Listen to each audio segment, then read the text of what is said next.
Porcelain shattered like a pistol crack, and Sophie Ruiz didn't scream. She counted the heartbeats in the silence after. 1, 2, 3, then stepped over the shining teeth of the broken mug to where her mother lay on the kitchen floor. Elena's arm was flung across a darkening puddle of tea, steam still threading into the cold air.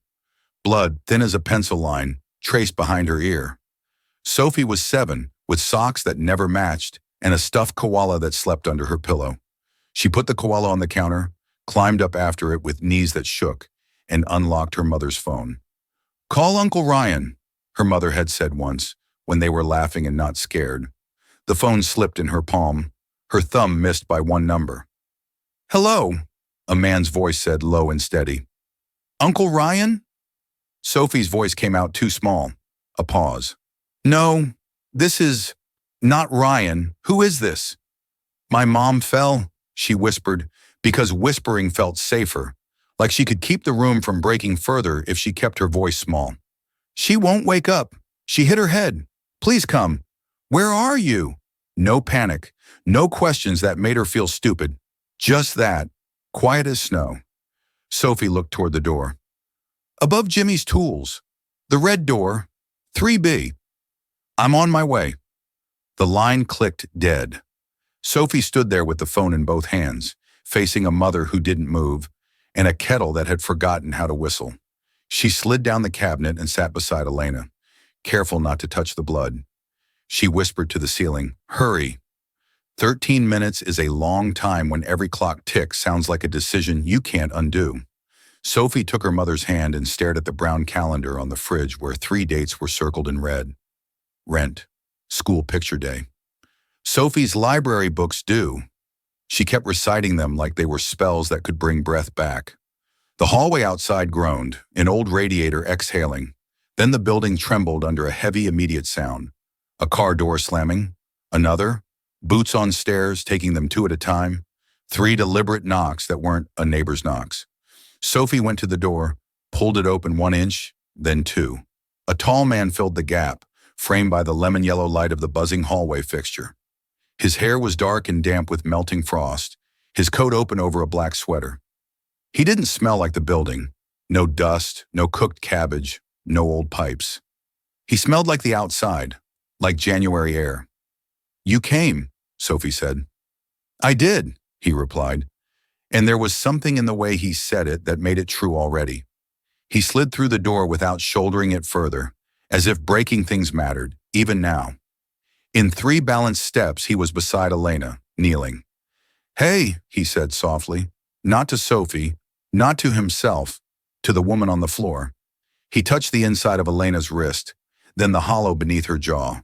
He angled her carefully, saw the line of blood. His eyes flicked to the kitchen table, to the thin-walled apartment that carried winter in its corners. "Go get your coat," he told Sophie, "and shoes if you can find them." Sophie ran, came back with a jacket and 2 different mittens and no shoes. He didn't comment. He slid 1 arm beneath Elena's shoulders, 1 beneath her knees, and lifted. She was too light in the way that wasn't a compliment. Sophie opened the door wider. Small arms braced against it as if she could carry the weight of a hinge.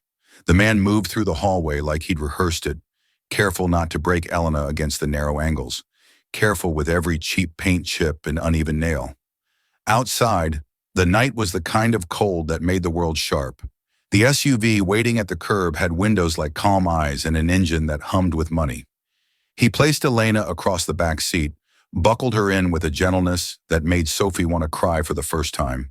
He boosted Sophie next to her mother and closed them in. Then he rounded to the driver's side and folded himself behind the wheel, fingers already turning, already moving. They pulled away with a sound that woke no one but Sophie. She pressed her hand to Elena's sleeves. "You're not Ryan," she said into the hum, like a test balloon she could let go. "No," the man said. "Are you a doctor?" "No." She thought about that, the little hole in her plan, the city outside smeared into white lines and blinking red. "You came anyway," she said. He glanced in the mirror. His eyes were a gray that didn't match anything else about him, calm but watchful. "Yes. Is my mom going to die?" It was the kind of question that felt like stepping off a ledge. If she didn't say it, it couldn't be true. But she said it because she learned that saying the true thing was sometimes the only way to make the world answer back. No, he said. No qualifiers, no probably. Just a single stone in a river, solid enough to step on. She's going to be okay. You promise? I do. He didn't know why it left his mouth as a vow instead of a hope, but in the slice of time between one stoplight and the next, it became the only thing he wanted to be real.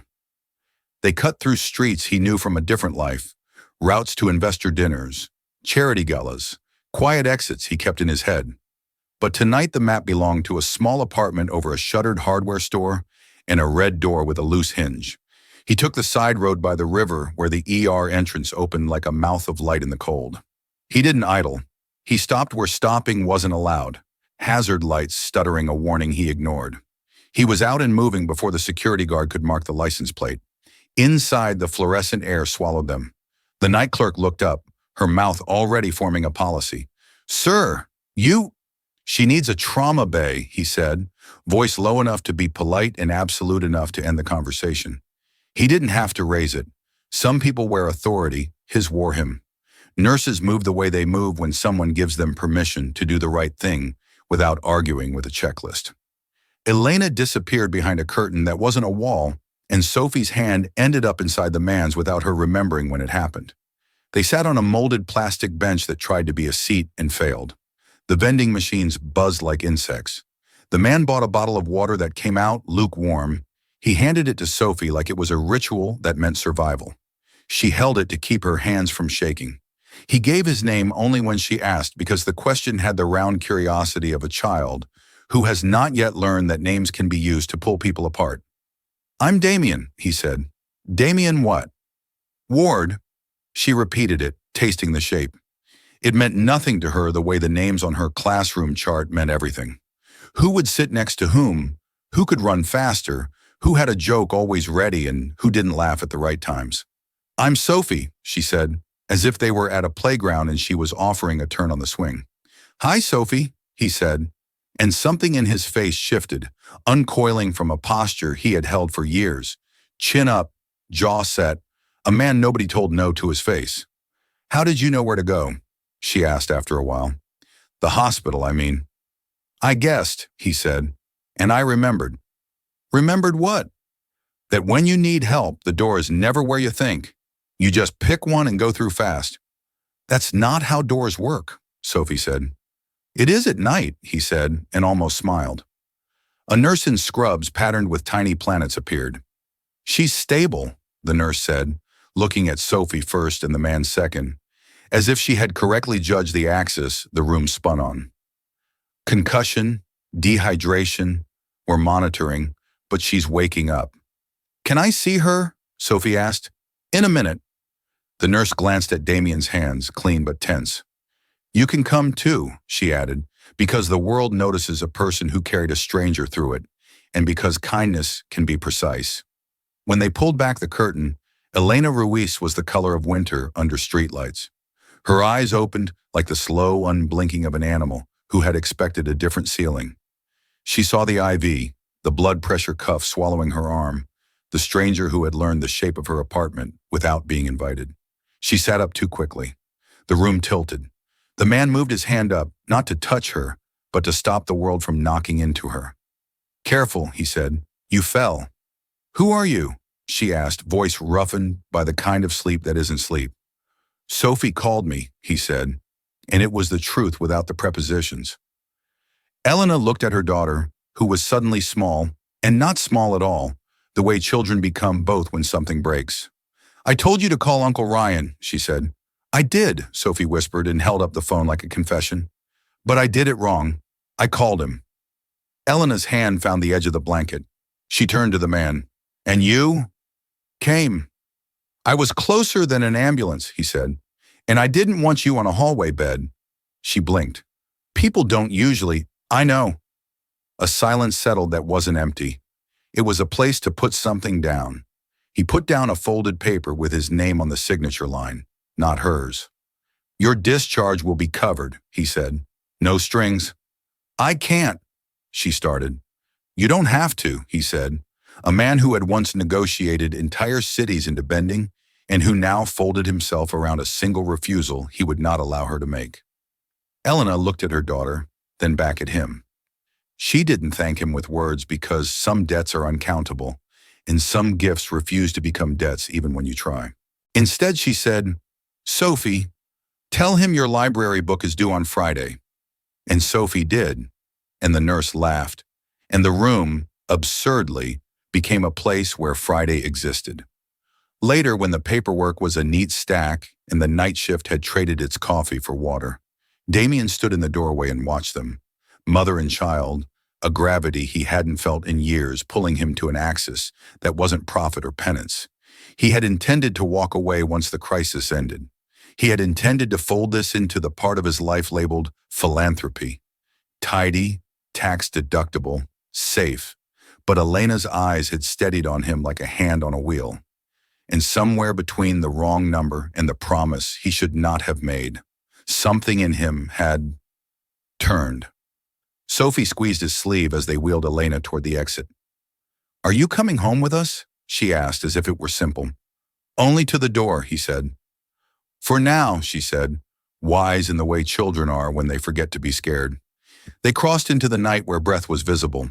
The city didn't notice. It rarely does. The SUV blinked to life, a warm square of light waiting in a world that had been cold for too long. Damien opened the back door, helped Elena in like she was not a burden, and she wasn't. He looked at the red door in his mind and the calendar with 3 dates in red, and felt a line of his life redraw itself with a child's neatness. You promised, Sophie reminded him as he slid behind the wheel. I remember, he said, and the word wasn't about the promise anymore. It was about a child named Connor he hadn't met, a hospital he had funded by proxy, a system he thought he understood and now knew he didn't. It was about a door he would choose to walk through fast. The SUV pulled away, and for a heartbeat, the city's indifferent glitter seemed to shift, like a field of stars after you realize one of them is watching back. Elena woke to a ceiling that wasn't hers, an off-white cloud with hairline cracks that made constellations she didn't recognize. For a few suspended seconds, the world held still, a held breath. Then sensation returned in scattered pieces, the ache blooming behind her left ear, the cuff squeezing her arm, the IV in her hand like a plastic root, the antiseptic cold that seeped into her bones. A monitor hummed with the steady patience of a metronome. Somewhere close by, paper rustled and a chair sighed as someone shifted their weight without wanting to make a sound. She turned her head too fast and the room tilted. She caught herself on the rail, jaw teeth clenched. A man stood, tall, in a dark sweater and an expression that was quiet even on his face. He wasn't a nurse. He wasn't a cop. He wasn't anyone she knew. Careful, he said, low, as if he'd learned how to speak without knocking anything over. You fell. Her mouth was dry. Who are you? His answer wasn't a performance. It didn't arrive with a flourish. You can call me Damien. Your daughter called me by mistake. By mistake, Elena repeated, memory cracking like ice to reveal the kitchen floor beneath, the slip of the world, the bright ring when her head met the cabinet, then rushes of nothing and flashes of everything. Sophie, she said, panic thrumming her ribs. Where is she? Here, a small voice chirped from the doorway. Sophie, hair tangled, sweater zipped to her chin, clutching a hospital bear like it was the most formal thing in the room. She rushed and stopped herself at the bed's edge, fingers hovering near Elena's elbow. You scared me, she said, eyebrows pulled up like tiny tents. I scared me too, Elena murmured, swallowing the sudden heat in her eyes. She smoothed the curl back from Sophie's forehead and looked at the man again.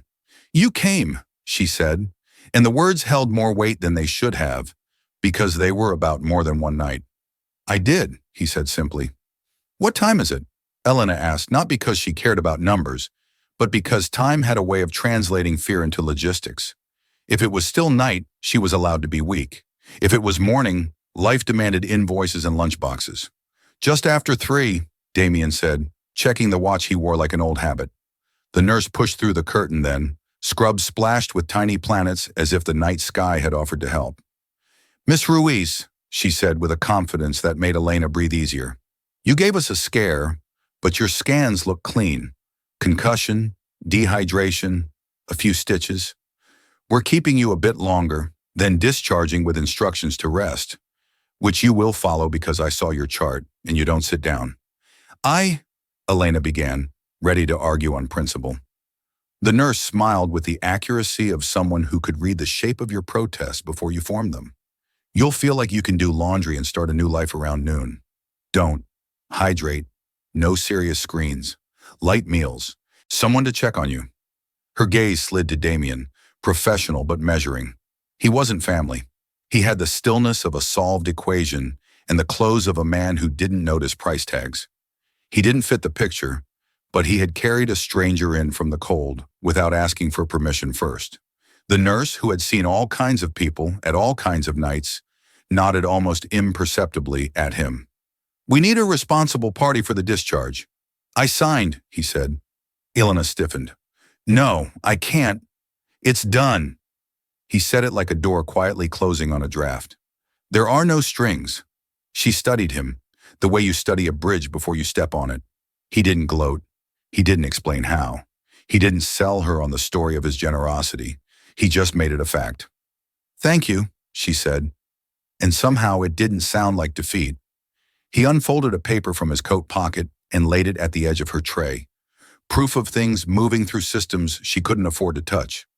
She glimpsed his name on the line and felt the room tilt again for a different reason. Damien Ward, she read. Sophie, whose world was measured in stickers and best friends at recess, wasn't impressed by the weight of the surname. Mr. Damien, she said with ceremonial gravity, can you get the water open? My hands are tired. He twisted the cap with exaggerated effort, and Sophie grinned, mollified by the shared conspiracy. Elena smiled despite the ache. She's not usually this forward, she said. She did exactly what she needed to do, he replied, glancing at the child with a respect that wasn't cute. Most adults don't. You shouldn't have driven, Elena said after a moment, the reflex of a caregiver trained to triage risk. You should have called an ambulance. I was closer, he said, and I've waited in too many hallways. Something in the phrasing tugged at a thread in Elena's chest. She let it go for now because fatigue had a way of painting every door with the same color. We're okay now, she said, perhaps to convince herself. We have a neighbor. We'll be fine. A silence settled, not awkward, not empty. Elena heard the hospital's symphony, a soft beep, a whisper of shoes on polished floors, the distant hum of a night shift pretending not to be tired. The world continued to function at the edges of her life like an engine you could trust without ever seeing. Do you have somewhere to go? She asked because the etiquette of crisis had always been strange to her. It's late. I do, he said. I don't sleep much. That sounds like a problem to fix, she murmured and surprised herself. He almost smiled as if she'd gotten closer to truth than most. The nurse reappeared with more papers and a red-ink set of instructions. Vitals are holding, she said. You can go home in an hour. We'll call a cab. No need, Damien said quietly. I'll take them. Elena's protest rose and fell. Thank you had become the only currency that wouldn't bounce in this room. She nodded once, like surrendering a small, unimportant country. Sophie occupied herself by counting the planets on the nurse's sleeves, whispering, Saturn, Jupiter, the one that looks like a jawbreaker, as if naming them kept the universe contained. With Elena's eyes closed, Damien reached for the blanket and pulled it an inch higher, a motion careful enough to be invisible if you weren't watching for it. He stood then, stepping into the hall to give her a pocket of quiet. The corridor smelled like lemon cleanser and winter coats. He put his hands in his pockets and stared at nothing until his gaze caught a detail he had not expected. A laminated donation plaque near the nurse's station, 5 years old, polished thin at the edges by passing hands. Westwood Medical Fund, it read in serif letters. His fund. A ghost of a decision from a boardroom that felt as far from this hallway as a moon. He filed the thought in the part of his mind that never slept. By dawn, Boston had the exhausted pink of a city that had stayed up too late partying and regretted nothing. He pulled the SUV up to the red door with the loose hinge and the 3 concrete steps that had held their breath through the night. He kept the engine running, heat spilling, and helped Elena out with a respect that made the assistants feel like choreography, not charity.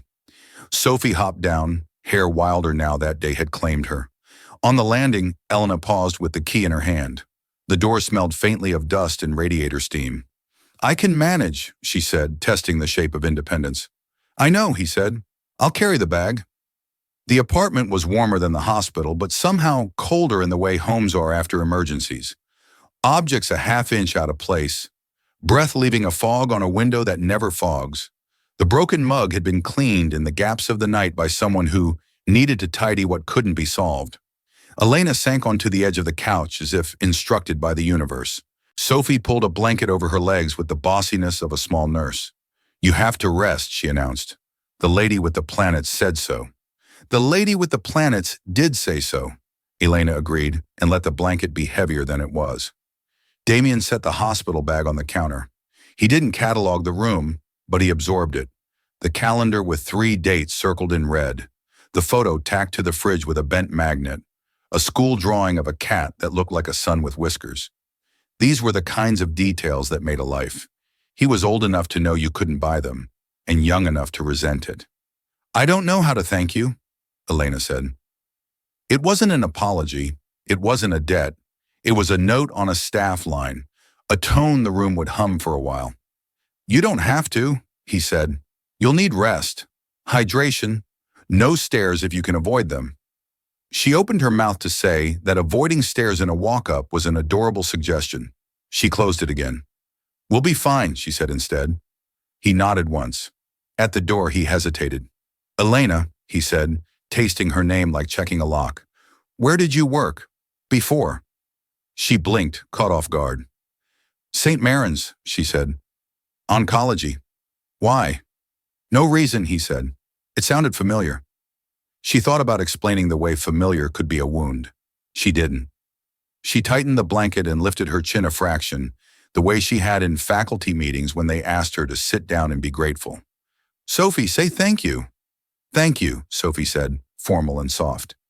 He inclined his head, a gesture that landed somewhere between executive and human.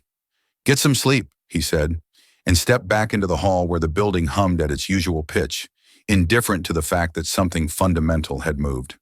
He took the stairs slower, going down. At the curb, he stood a moment, with the door open and the engine sending warm air over asphalt still remembering frost. He could drive home. He could pour coffee into the day until it couldn't hold more. He could hand whatever this was to an assistant with a calendar and a 3-step plan for dissolving it into a charitable line item. Instead, he thought about the plaque in the hospital hallway, the way Elena had said her former job like an address she no longer lived at, and the way his name had looked on a discharge form beside a woman who had learned to be grateful only when it didn't cost her dignity. He closed the door, slid behind the wheel, and stared at his reflection in the rearview mirror.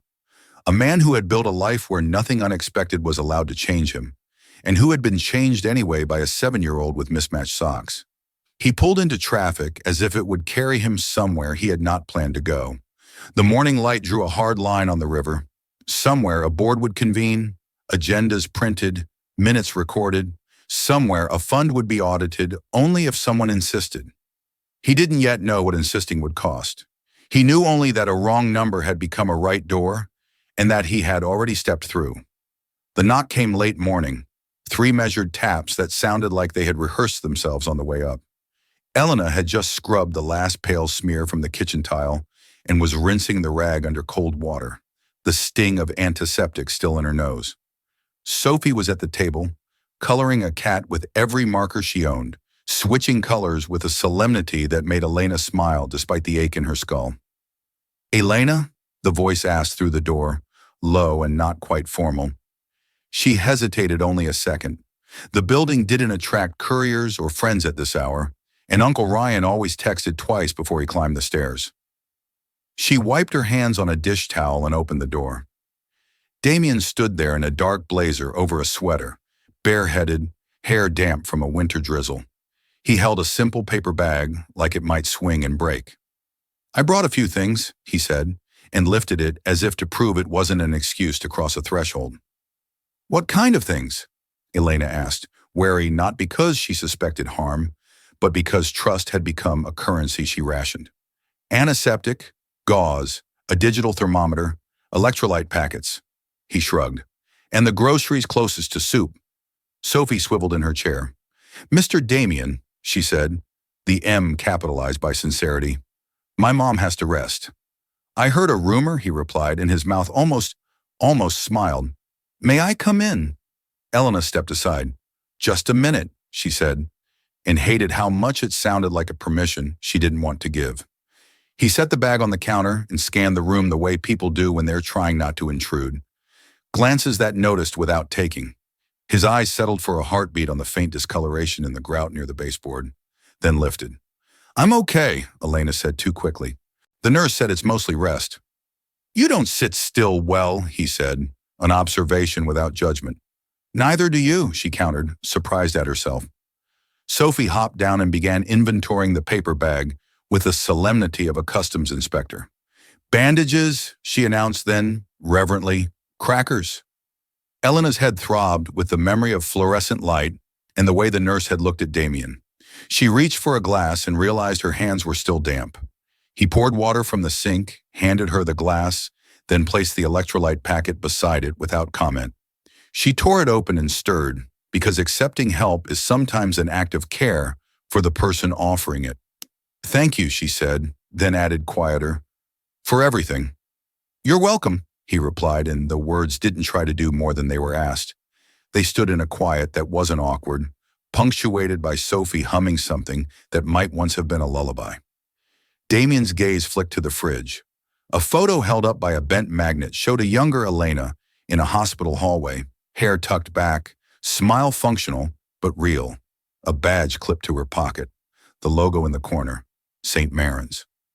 You worked at St. Maron's? He asked, as if he hadn't already filed the fact away last night beside the donation plaque with serif letters. For 8 years, she said, and felt the shift that came when a room asked you to explain the worst thing that happened to you without making a ceremony of it. She set the glass down and leaned against the counter, steadying her breath. Head nurse on oncology. Why did you leave? His voice was careful. I didn't, she said. I was pushed. It surprised her, the way the truth walked out of her mouth without armor.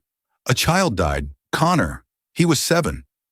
She glanced at Sophie, whose head was bent over a purple tail. Telemetry unit failed during a chemo-related complication. The alert never sounded. I filed a formal complaint. They called it an isolated incident, reserved their language for the legal team, and let the finance board decide what medicine meant. Damien didn't move. He had learned long ago that the worst thing you can do to a person telling a true story is insist on your conclusions. Do you remember the equipment model? He asked after a beat. Unit 4C on the oncology wing, she said. I flagged it a week before. They replaced a cable, not the unit. A month later, the purchase orders arrived for the newer monitors on paper, but the floor didn't see them. Paper, he repeated, the way an engineer says the word when he's found the glitch that isn't a glitch. She crossed her arms against a draft that existed only in memory. I kept documentation, she said. Not enough to be safe, just enough to make me inconvenient. May I see it? There was no impatience in his ask, but there was a focus that clicked into place like a gear finally seated. Off the record, Elena studied him the way you study a bridge before you step onto it. This was the crossroads where you either stayed small to stay safe, or you handed someone your name and waited to see whether they would turn it into a weapon. She didn't see a savior. She saw a man with eyes like winter water who carried a stranger through hospital air and signed his name by the word responsible, as if the syllables fit. She turned, went to the narrow drawer near the stove, the one that stuck unless you jostled it twice, and pulled out a brown envelope sealed with clear tape. She had written on it years ago in a neat, defiant hand, Connor Incident Logs. She set it on the table. He didn't touch it immediately. That alone loosened something in her chest. When he did, he opened it carefully, as if the paper might bruise. He paged through screenshots of internal emails, incident reports, a delivery receipt circled in red. He stopped at a signature line beneath a purchase acknowledgement. CFO approval, he read aloud. Andrew Kalin. Elena nodded. He signed off on supply orders. Always just a layer away, the way people are when they never want to be in a photograph with a body. Damien's jaw shifted, a small movement that said more than scowling would have. I know the name. She waited. He worked on 2 early wellness centers I funded. Different city, different shell company.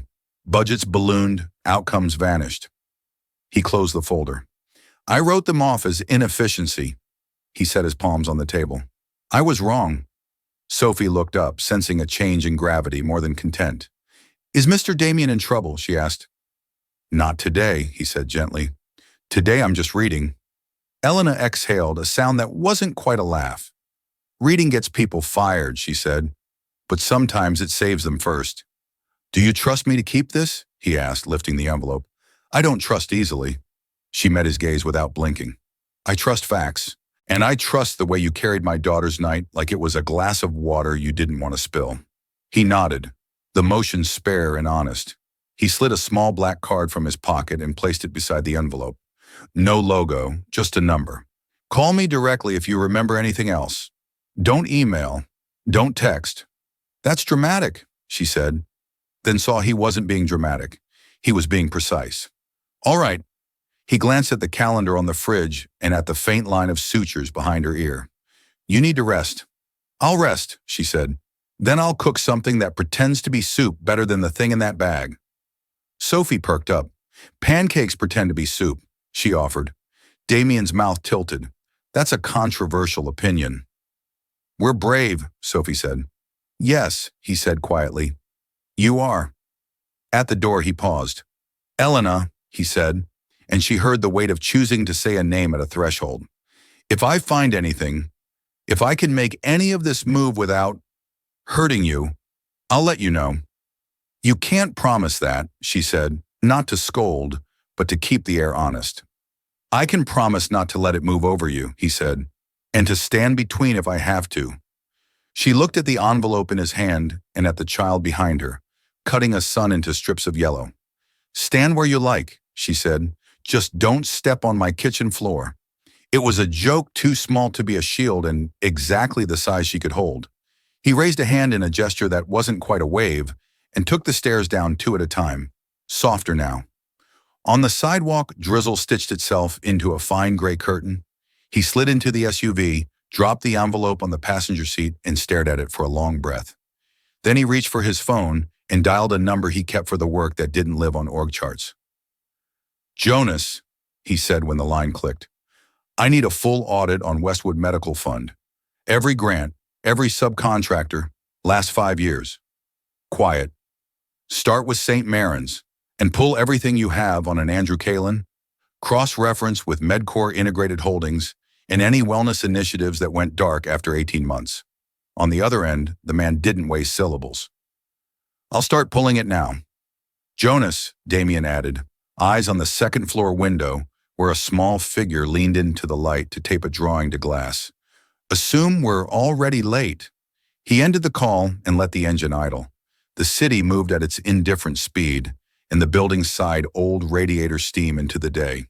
He picked up the black card from his pocket, turned it over once, and set it beside the envelope like 2 pieces on a board he had ignored too long. Somewhere above him, a mother and her daughter were eating crackers and calling it brunch. He put the SUV in gear and pulled away from the curb. A man who had built a life that avoided wrong numbers and was now following one like a compass.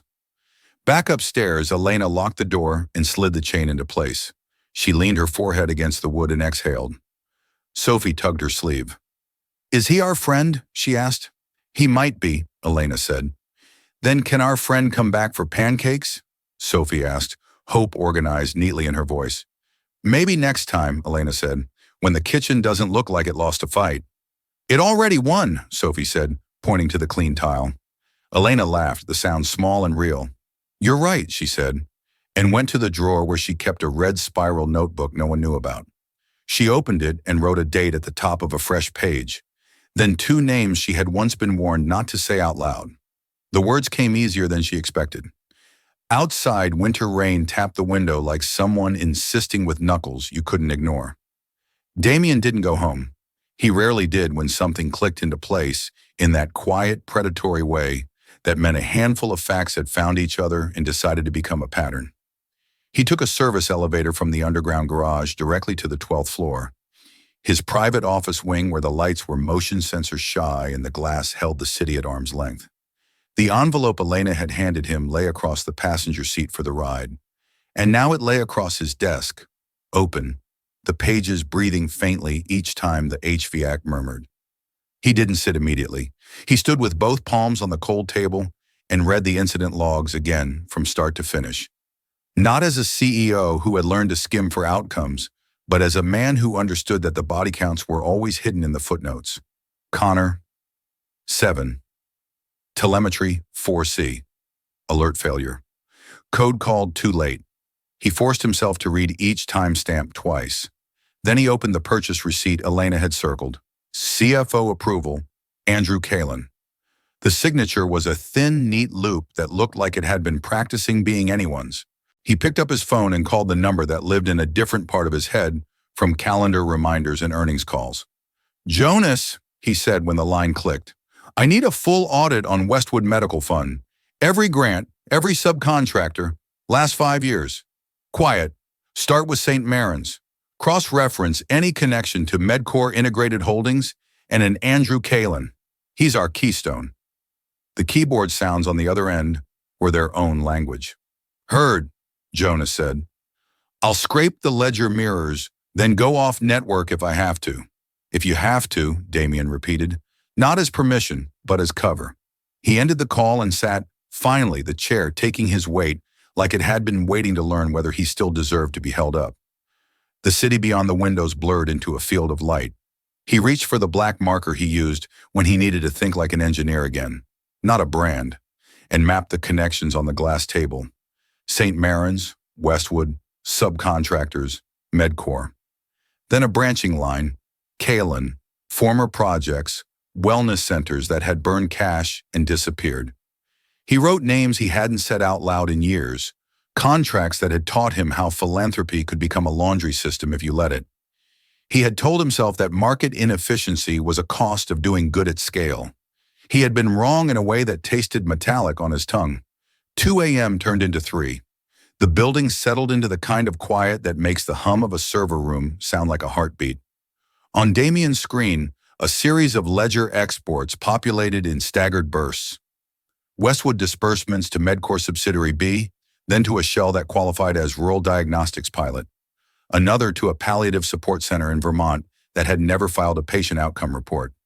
Line items bloomed and then blacked out, redacted years ago for proprietary vendor details. Jonas pushed a second set of files, flag notes from compliance that had triggered and then vanished into resolved tags. A message popped up in their secure channel. Unusual payout. Feb 2021, $480,000 redirected to Medcore Integrated Holdings, LLC. Silent partner, Kalin. Damien exhaled through his teeth, quiet like someone learning how to do anger differently. He clicked open a third file Jonas fed him, a PDF scan of a transfer authorization from St. Mary's dated December 17, 2021. The signature at the bottom had Elena's name. He stared until the loops stopped looking like letters. He dialed Jonas back. Get me her HR file, he said. I want her actual signature from years before the complaint. Compare baselines. On it, he hung up and looked at the envelope again, as if it could confirm or absolve. It couldn't. He reached instead for the handset of the landline that only 5 people had the number to. The call rang twice. Elena, he said when her voice came through, sleep rough and immediately awake. He paused the way you pause before asking someone to relive a fire. It's all right, she said. I'm listening. I need the sequence, he said, and surprised himself with the softness in his tone. Not the report. What you saw, what you said. Who said things back? Walk me through it like it's happening again. Silence held for a heartbeat. He could hear a refrigerator hum, the soft click of a pipe beginning to warm. Connor was on day 2 of a new protocol, she said. His counts were low. I requested telemetry and got Unit 4C. It had flagged malfunctions a week before. Intermittent alert failure. I filed that note. They replaced a cable. The unit stayed. Her voice didn't crack. It flattened. Not numb, but precise, the way people talk when precision is the only dignity they have left. Damien sat back and closed his eyes to make room in the dark for her details. Night shift, she continued. 2 a.m. I was covering another nurse. Connor's mother came out screaming. The alert hadn't sounded. We got him back to the ICU. He died 40 minutes later. A breath measured. The device report was altered by morning. The log said there was no interruption. Was anyone with you when you flagged the unit? He asked. Charge nurse, she said. And IT tagged me back with a form letter. No one's signature. He let a beat pass like laying another stone in a slow river. I believe you, he said. That's not why I told you, she said, but he could hear something small unclench. I know, he said. He glanced at the glass table where he'd written, belonging in the margin, like a man making a note about his own life without meaning to. I needed to hear it from the person who was there. You sound like someone who's seen altered reports before, she said. I sound like someone who has funded too many things with good name, he said, and hasn't walked the halls where those names end up. On his screen, a new message landed. Match confirmed. Elena's signature on Deck 17 authorization is a forgery. Baseline too steady. Loop angle wrong. He stared at the line, feeling the specific fury reserved for the moment a system uses a decent person as camouflage. They forged your name, he said. I suspected, she replied, and the quiet in her voice wasn't surprise but recognition. I wasn't on duty that night. They wouldn't let me near the floor. It would have been efficient to make me the problem. Efficient, he repeated, and his hand tightened on the pen until the ridge bit his fingers. Elena, do you want this to go loud? No, she said immediately.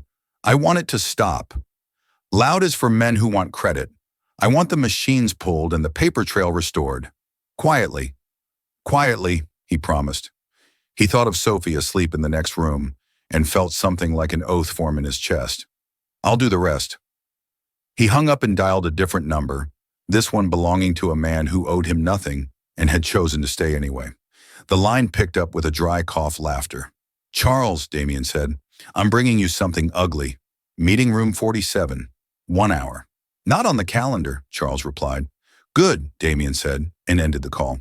He gathered what he needed, Elena's envelope, the ledger exports Jonas had scraped, a printout of the forged authorization, a thumb drive with redacted backups Catherine in compliance had once slipped him for a rainy day.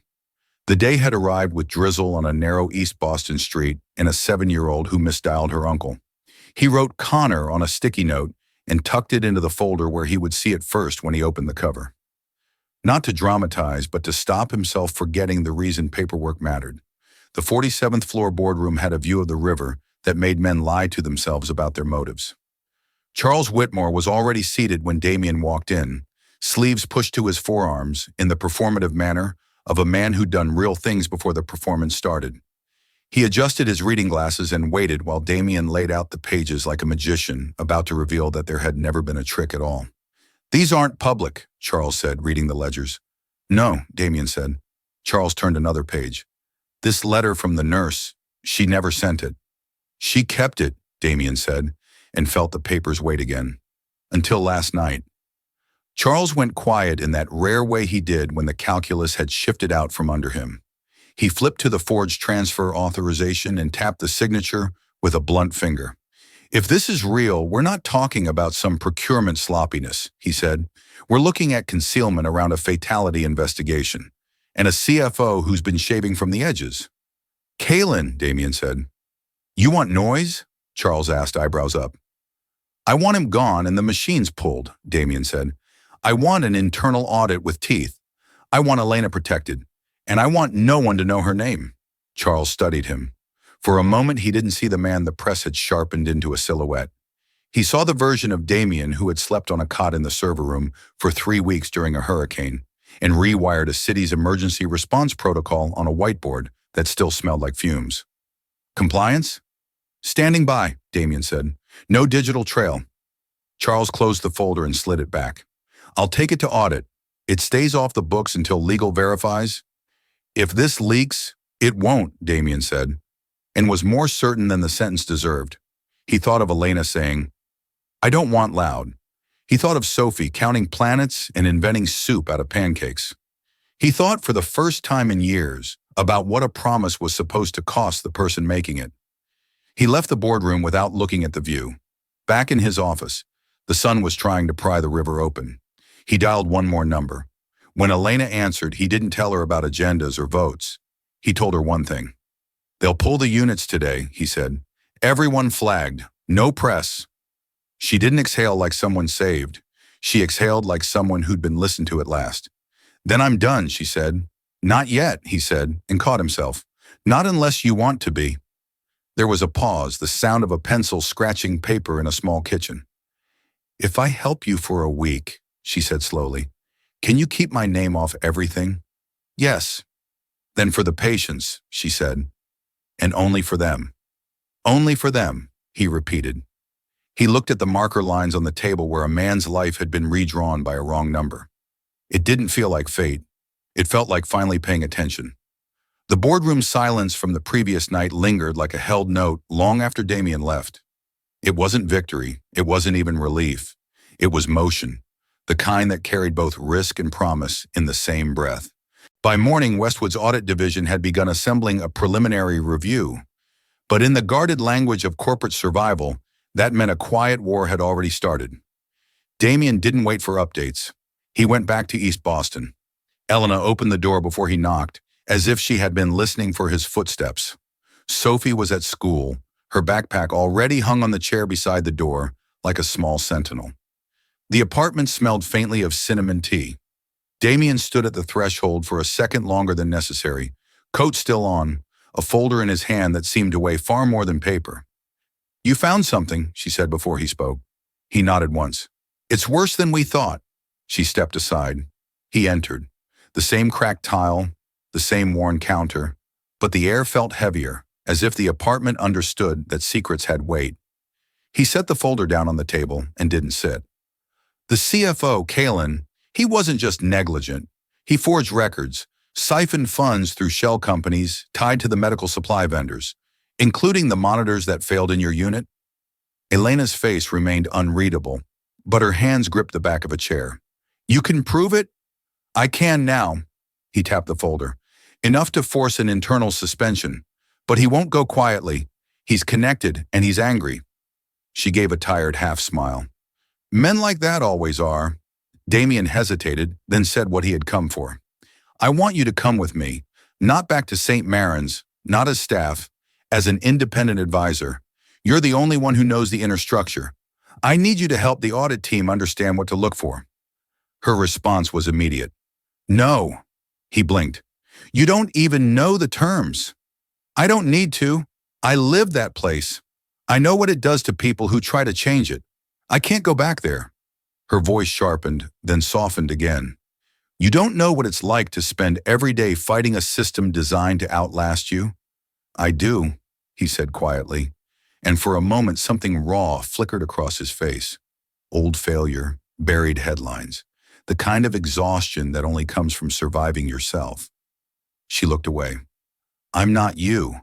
I can't rebuild my reputation if they decide to bury me again." "This isn't about reputation," he said. "It's about stopping it from happening again, about making sure no one else's name ends up on forged reports." Her laughter was brittle. "You think the board cares about one nurse's name? They'll make it vanish and write a policy about transparency to replace it." "Not this time," he said. "Not while I'm still on that board." "Then they'll come for you," she said. "And you'll survive, because people like you always do." He didn't argue. He knew she wasn't wrong. The room filled with quiet. The radiator hissed softly, the sound of something trying to warm air that refused to yield. Damien leaned against the counter, hands clasped loosely, gaze fixed on nothing. "You once said you trusted fact," he murmured. "Here they are." He slid the folder toward her. "Read them. Decide after." She didn't reach for it. Instead, she stared at the window, where faint daylight filtered through thin curtains. "What if I say no again?" "Then I'll go on without you," he said. "But I'd rather not. You're the only person who knows how the system actually fails from the inside." "Flattery doesn't work on me." "I know. That's why I'm still asking." Something in his voice, calm, not pleading, made her falter. It wasn't manipulation, it was belief, and belief could be harder to bear than pressure. She turned back to him, saw the lines at the edges of his eyes, the wear that money couldn't erase. "You're really going to do this," she said almost to herself. "I already am." Silence again. Then from the hallway a soft shuffle. Sophie's voice hesitant. "Mom." They both turned. Sophie stood there half-dressed in her pajamas, clutching her stuffed rabbit by one ear. "Why are you talking so loud?" she asked, blinking. "It's Saturday." Elena smiled, automatic. "Go back to bed, honey." Sophie's gaze darted between them. "Is he in trouble?" "No," Damien said. "Not yet."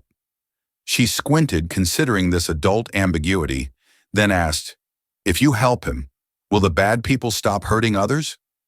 The question landed between them like something holy and dangerous. Elena froze. Damien didn't speak. The world seemed to narrow to the space between the child and her mother. Elena knelt, brushing Sophie's hair back. "Go lie down, sweetheart." But Sophie didn't move. "You always say doing nothing helps the bad people win." Elena's breath caught. Out of the mouths of children, she thought. Out of the mouths of those who never learned fear by repetition. She looked up at Damien, who had gone very still. When Sophie finally padded back toward her room, the silence that followed wasn't empty. It pulsed. Elena rose slowly. "All right," she said. "I'll do it." Damien straightened, surprised. "You're sure?" She met his gaze evenly. "No, but I'm doing it anyway, on one condition." "Name it." "I don't do this for you, or your company, or your board. I do it for the patients who never got a second chance. And when this is over, I walk away." He nodded once. "That's all I hoped for." She reached for the folder finally, opened it, and began reading. Numbers, memos, email chains, transfer authorizations, each one another bone in the skeleton of a quiet crime. She absorbed them in silence. When she looked up again, her eyes had changed. There was no shock left, only clarity. "He forged my signature," she said. "Yes," Damien confirmed. "Jonas verified it last night." "They'll turn it against me," she murmured. "Say I doctored it myself." "Then we stay ahead of them." He handed her another document, a preliminary report already signed by Charles Whitmore and the head of compliance. "Internal vote this morning, audit authorized." Her fingers brushed the page. "You work fast." "I'm late," he said. "Connor's been dead 3 years." That sentence hung there, raw. Elena shut the folder. "When do we start?" "Now," he said. "Jonas is compiling the shell accounts. You'll meet him at headquarters. Use the side entrance. I'll handle security." She hesitated, scanning his face. "You've done this before." "Not like this," he said. "Not with something worth losing." They left together at noon. The sky was the color of steel shavings. Damien's SUV idled at the curb, black paint glistening with leftover rain. Elena slid into the passenger seat, clutching the folder to her chest. For the first time, she didn't flinch at the quiet. They drove in silence until the skyline emerged, a blade of glass and ambition against gray clouds. At a red light, Damien spoke. "When we're inside, they'll treat you like an asset. Don't let them. You're a witness. You hold the truth. Make them remember that." "I stopped trying to make people remember," she said softly. "Now I just make them listen." He looked at her then, really looked, and thought not for the first time that some people carried courage like a scar. Not visible, but always there when the light hit right. At headquarters, Jonas met them in the sub-level office reserved for compliance overflow. Corporate code for trouble that needed isolation. He was lean, sharp-eyed, and looked like he hadn't slept. He pushed a folder across the table toward Damien. "You were right. Kalen's accounts traced to MedCor's old Vermont facility. Ghost employees, ghost invoices. The money moved, but the equipment never existed." Elena leaned forward, reading over his shoulder. "So all those wellness pilots—" "Paper fronts," Jonas said. "They kept the contracts alive long enough to justify procurement budgets, then funneled the rest offshore." Damien folded his hands, the motion deliberate. "We'll take it to the board tomorrow. Charles will lead the vote." Elena exhaled. "Tomorrow," she repeated. One day in a decade of silence. When they left, she paused by the exit. You realize when this goes through, he'll retaliate. People like Kalen always do. I'm counting on it, Damien said. It'll make him sloppy. Outside, wind cut through the city, sharp and clean. Elena pulled her coat tighter. Damien looked toward the skyline, where somewhere in offices with tinted glass, men like Kalen still believed the world owed them secrecy. He turned back to her. You should rest.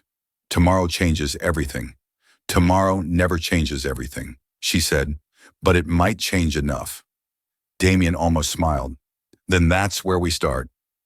They parted at the curb, her hand briefly touching the car door.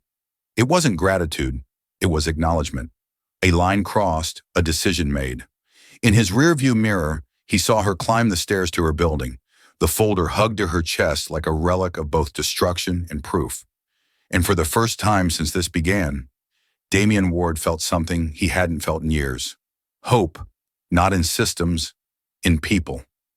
The morning arrived in a hard, metallic light, the kind that made the city look honest against its will. Elena buttoned her coat with the deliberateness of someone who'd decided not to tremble. She slid the red spiral notebook into her bag, then the folder. Sophie watched from the table, toast in one hand, hair a riot of sleep. Are you going to the hospital? Sophie asked. No, Elena said. Somewhere that pretends to be better. She kissed her daughter's forehead and added, Uncle Ryan's picking you up after school. Pancakes tonight. Real ones? Sophie asked, suspicious. Unapologetically real. Down on the street, Damien waited, eyes shadowed, jaw unshaved. He didn't say good morning. He opened the passenger door and the SUV swallowed the cold. Jonas texted at 6, he said as they pulled away. He found something. I know, Elena replied, surprising herself. I woke up knowing. They took a side entrance at headquarters, a hallway that smelled like new paint and old decisions. Jonas met them in the compliance room with a folder held close to his chest, as if heat might change the words on the pages. It's the break we needed, he said, laying the folder flat. St. Maron Transfer Authorization, December 17, 2021. Signed Elena Ruiz. Approved by Kalen. He slid the PDF printout into the light. Elena leaned in. The loops on her forged name were steady, practiced. The signature of a hand that never hesitated because it had never been asked to tell the truth. Next to it, Jonas placed a copy of Elena's actual signature from an old HR file. The differences were obvious once you knew to look. The baseline drift, the way her R hooked back on itself, stubborn as a promise. They used me because I was already discredited, she said quietly, not a question. No one questions a broken thing when they need something to carry a weight. You were never broken, Damien said. They wanted you to look like you were. Elena didn't answer. She straightened the page with 2 fingers that didn't shake, then looked up at Jonas. Send it. Jonas hesitated. Damien should.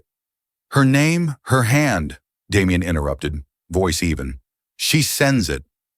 Jonas swallowed, then slid the keyboard toward Elena. The cursor blinked inside a redacted email to the head of audit and internal legal. Attachments already queued. Subject line plain. Elena typed 3 sentences and no more. Attached is a transfer authorization bearing a forged replica of my signature. I was not on duty the night of the timestamp.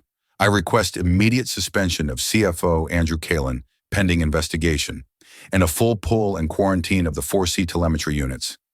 She added nothing about Connor. She did not explain the word forged. She did not frame her request in a tone designed to be palatable. She clicked send. The room didn't explode. It inhaled. 41 hours, Jonas said, almost apologetically, as if he'd rehearsed the timeline for good news and could only offer reality. That's how long it usually takes for this level to phase from received to action. Then we wait, Elena replied, and sat as if waiting could itself be an instrument. They did not wait idly. Damien called Catherine from compliance and spoke in the quiet code of people who have decided to risk their jobs like adults. Redacted backups were staged. The audit committee convened off calendar. Charles texted one word, ready, and then, an hour later, now. By noon, the units were flagged system-wide. By evening, the first orders arrived at St. Maron's dock to remove 4C telemetry from the oncology floor in ICU. No press release, no emails with transparency in the subject line, just the soft violence of a machine being turned off at the wall. At 11:23 p.m., Elena's phone buzzed. She didn't let it wake Sophie. She stepped into the hallway and answered.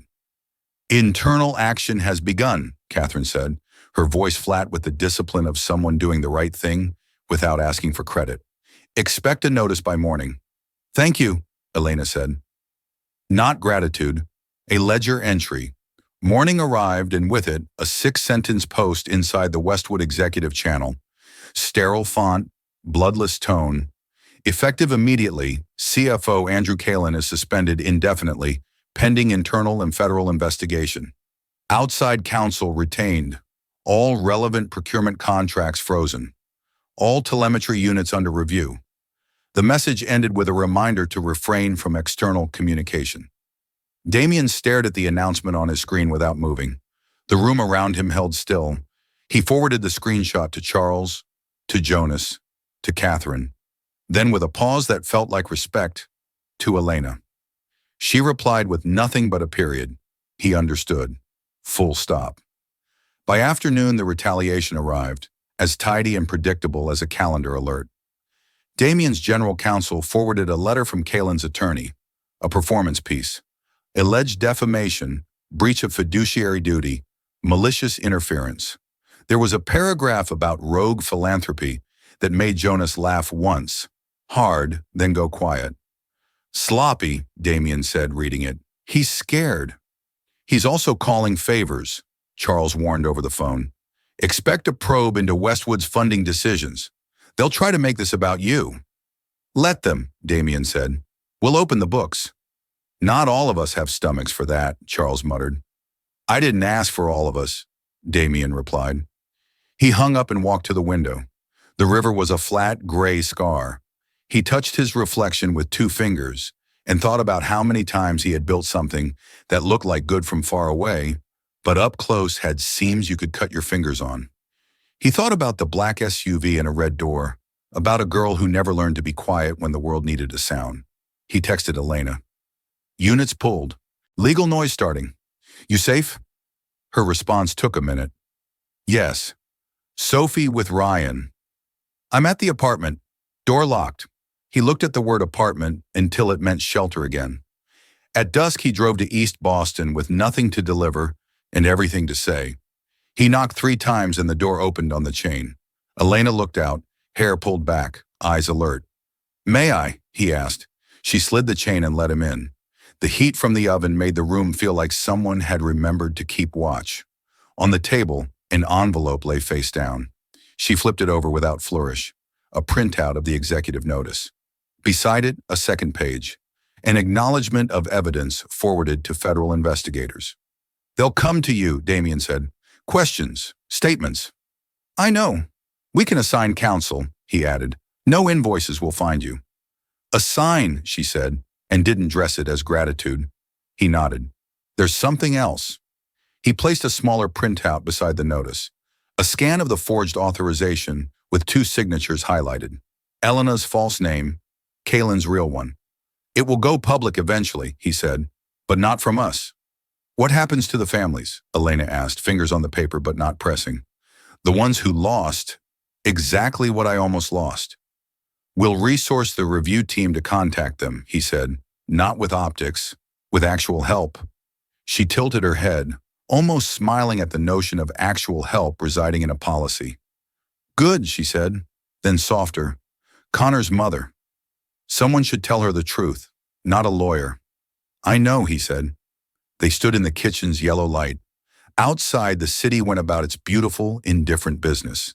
Inside, the oven clicked as it cooled, a small metronome marking a moment that would never have a headline. Elena reached for the kettle. "Tea?" she asked, as if they had not spent 2 days upending a man's career and the shell companies it hid behind. "Yes," Damien said, surprising himself. "Please." As the water poured, he told her about the letter from Kalin's lawyer. She listened, then shrugged with a grace that wasn't performative. "He's trying to scare you back into the shape of yourself," she said. "Don't let him." "I won't," he answered. realizing it was the truest sentence he had said all day. When he left, the corridor smelled of winter again. He paused at the top of the stairs. "Elena," he said, not turning, "if you want to be finished, you can. You've done enough." "I said a week," she replied. "I'll use it." He descended, amused and chastened by her boundaries. Halfway down, his phone vibrated. Jonas, breathless in text. "Medcore trace complete. Vermont facility, affront. Funds moved through 3 layers. Kalen's brother listed as consultant. Sending map." Damien stopped on the landing, thumb on glass, heart steady in a way that had nothing to do with victory. He typed back, "Good. Keep Elena's name out of every document." "Already done," Jonas replied. He stepped into the street, and the air was the kind of cold that wakes you the rest of the way. His SUV blinked once. He didn't start it. He stood on the sidewalk and let something inside him admit, for the first time without flinching, that he had been part of a machine that hurt people while writing checks that said otherwise. He didn't run from the thought.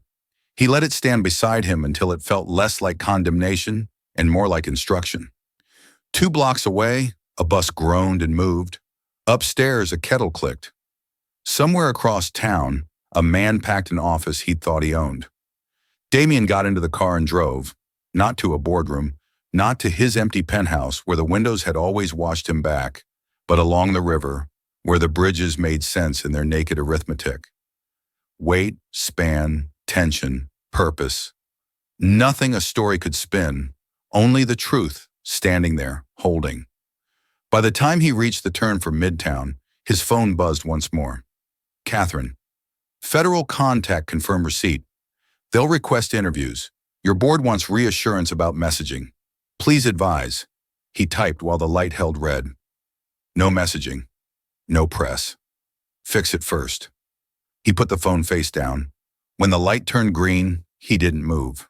He let the horn behind him remind him of the world's tempo, then eased forward, obeying it because he had no need to defy it anymore. Back in East Boston, Elena washed 2 mugs by hand and set them upside down on a towel to dry. She wiped the counter, then turned out the oven light. In her pocket, her phone vibrated with Damien's screenshot of the suspension notice.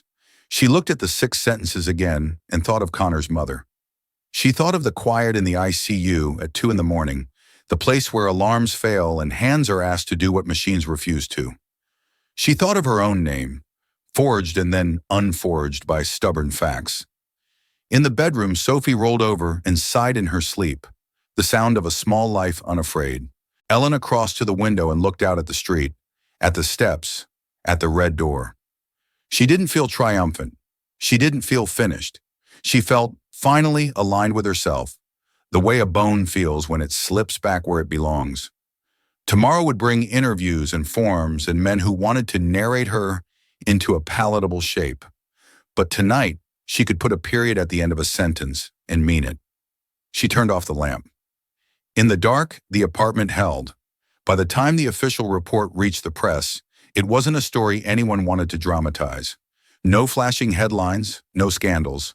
Just a quiet, factual line in a financial brief.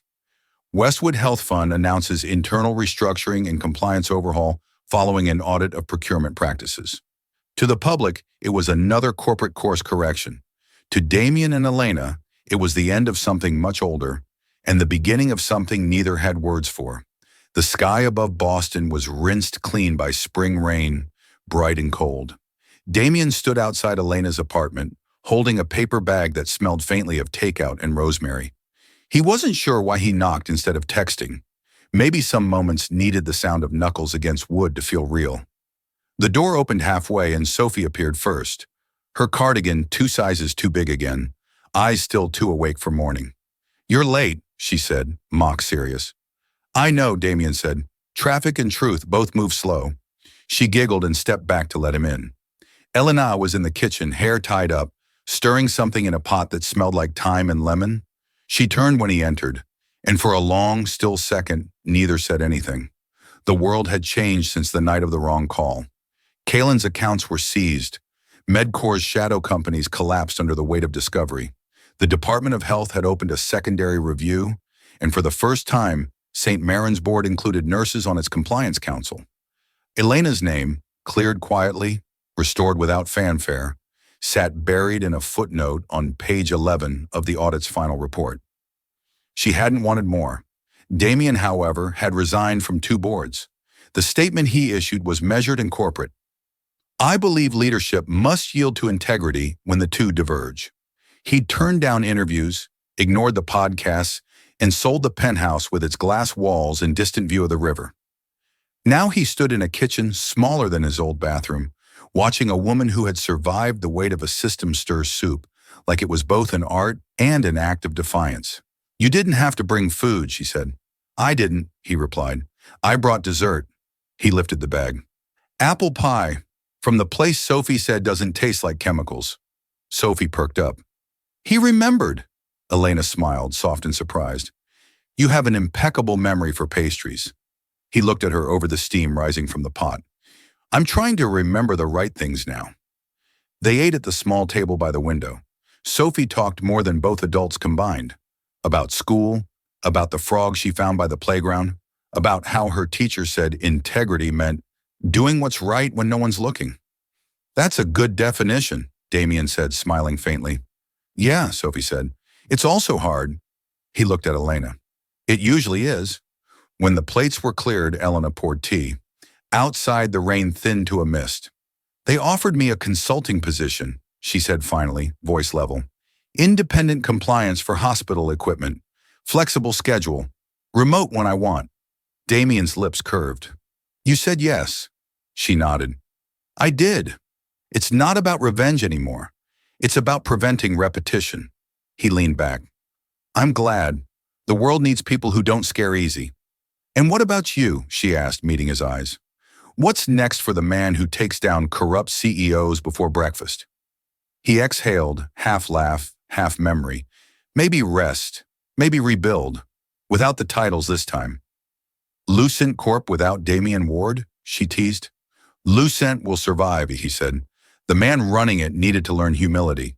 Consider it acquired. The kettle clicked softly behind them, cooling. Sophie had fallen asleep on the couch, small hand curled around her stuffed rabbit. The apartment had grown still again, but not empty. You know, Elena said after a while, if you hadn't picked up that phone.